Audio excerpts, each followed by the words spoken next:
थोड़े दिनों की बात है कि एक लड़का गाय बैलों को लेकर जंगल में गया और उन्हें जंगल में छोड़कर पास के एक झरने के किनारे मछलियों का शिकार करने लगा। जब शाम होने को आई तो उसने अपने जानवरों को इकट्ठा किया, मगर एक गाय का पता न था।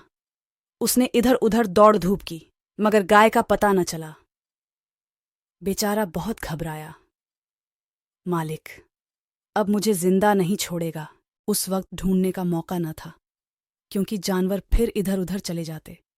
इसलिए वह उन्हें लेकर घर लौटा और उन्हें बाड़े में बांधकर बिना किसी से कुछ कहे हुए गाय की तलाश में निकल पड़ा। उस छोटे लड़के की यह हिम्मत देखो।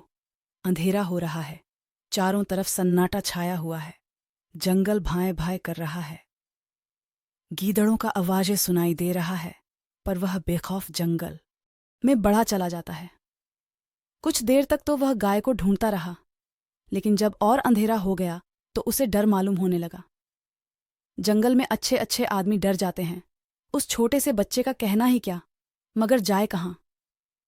जब कुछ न सूझी तो एक ऊंचे पेड़ पर चढ़ गया और उसी पर रात काटने की ठान ली।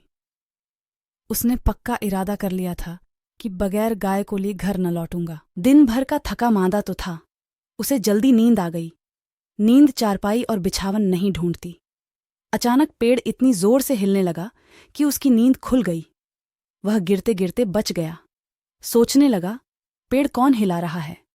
आंखें मलकर नीचे की तरफ देखा तो उसके रोएं खड़े हो गए। एक शेर पेड़ के नीचे खड़ा उसकी तरफ ललचाई हुई आंखों से ताक रहा था। उसकी जान सूख गई। वह दोनों हाथों से डाल से चिमट गया। नींद भाग गई। कई घंटे गुजर गए, पर शेर वहां से जरा भी न हिला। वह बार बार गुर्राता और उछल उछलकर लड़के को पकड़ने की कोशिश करता। कभी कभी तो वह इतने नजदीक आ जाता कि लड़का जोर से चिल्ला उठता। रात ज्यों त्यों करके कटी। सबेरा हुआ। लड़के को कुछ भरोसा हुआ कि शायद शेर उसे छोड़कर चला जाए, मगर शेर ने हिलने का नाम तक न लिया। सारे दिन वह उसी पेड़ के नीचे बैठा रहा। शिकार सामने देखकर वह कहाँ जाता। पेड़ पर बैठे बैठे लड़के की देह अकड़ गई थी। भूख के मारे बुरा हाल था, मगर शेर था कि वहां से जौ भर भी न हटता था।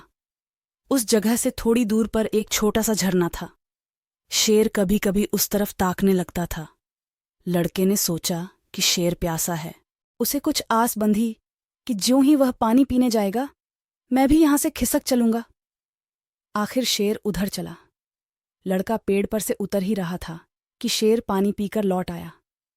शायद उसने भी लड़के का मतलब समझ लिया था।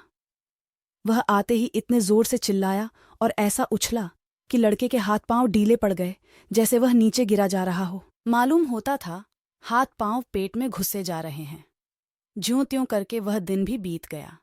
ज्यों ज्यों रात होती जाती थी, शेर की भूख भी तेज होती जाती थी। शायद उसे यह सोच सोचकर गुस्सा आ रहा था कि खाने की चीज सामने रखी है और मैं 2 दिन से भूखा बैठा हूं। क्या आज भी एकादशी रहेगी? वह रात भी उसे ताकते ही बीत गई। तीसरा दिन भी निकल आया। मारे भूख के उसकी आंखों में तितलियां सी उड़ने लगीं। डाल पर बैठना भी उसे मुश्किल मालूम होता था।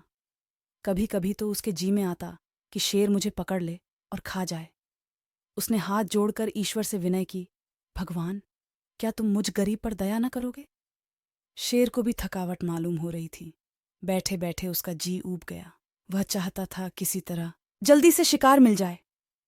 लड़के ने इधर उधर बहुत निगाह दौड़ाई कि कोई नजर आ जाए, मगर कोई नजर न आया। तब वह चिल्ला चिल्ला कर रोने लगा, मगर वहां उसका रोना कौन सुनता था। आखिर उसे एक तरकीब सूझी।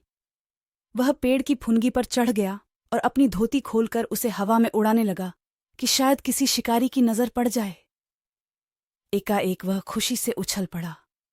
उसकी सारी भूख, सारी कमजोरी गायब हो गई।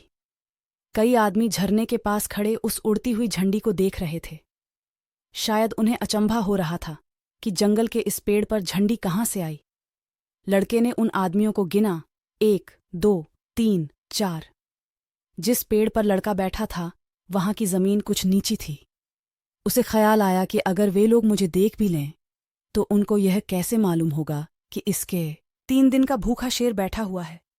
अगर मैं उन्हें होशियार न कर दूं तो यह दुष्ट किसी न किसी को जरूर चट कर जाएगा। यह सोचकर वह पूरी ताकत से चिल्लाने लगा। उसकी आवाज सुनते ही वे लोग रुक गए और अपनी अपनी बंदूकें संभालकर उसकी तरफ ताकने लगे। लड़के ने चिल्लाकर कहा, होशियार रहो, होशियार रहो, इस पेड़ के नीचे एक शेर बैठा हुआ है। शेर का नाम सुनते ही वे लोग संभल गए, झटपट बंदूकों में गोलियां भरी और चौकन्ने होकर आगे बढ़ने लगे। शेर को क्या खबर कि नीचे क्या हो रहा है, वह तो अपने शिकार की ताक में घात लगाए बैठा था। यकायक पैरों की आहट पाते ही वह चौंक उठा और उन चारों आदमियों को एक टोले की आड़ में देखा। फिर क्या कहना था, उसे मुंह मांगी मुराद मिली, भूख में सब्र कहाँ। वह इतने जोर से गरजा कि सारा जंगल हिल गया और उन आदमियों की तरफ जोर से जस्ट मारी, मगर वे लोग पहले से ही तैयार थे। चारों ने एक साथ गोली चलाई। दन दन इन दन आवाज हुई। चिड़ियां पेड़ों से उड़ उड़कर भागने लगीं। लड़के ने नीचे देखा, शेर जमीन पर गिर पड़ा था। वह एक बार फिर उछला और फिर गिर पड़ा। फिर वह हिला तक नहीं। लड़के की खुशी का क्या पूछना, भूख प्यास का नाम तक न था। चटपट पेड़ से उतरा तो देखा सामने उसका मालिक खड़ा है। वह रोता हुआ उसके पैरों पर गिर पड़ा। मालिक ने उसे उठाकर छाती से लगा लिया और बोला, क्या तू 3 दिन से इसी पेड़ पर था? लड़के ने कहा, हाँ, उतरता कैसे? शेर तो नीचे बैठा हुआ था। मालिक बोले, हमने तो समझा था कि किसी शेर ने तुझे मार कर खा लिया। हम चारों आदमी 3 दिन से तुझे ढूंढ रहे हैं, तूने हमसे कहा तक नहीं, और निकल खड़ा हुआ। लड़का बोला, मैं डरता था, गाय जो खोई थी। मालिक बोले, अरे पागल, गाय तो उसी दिन अपने आप ही चली आई थी। भूख प्यास से शक्ति तक न रहने पर भी लड़का हंस पड़ा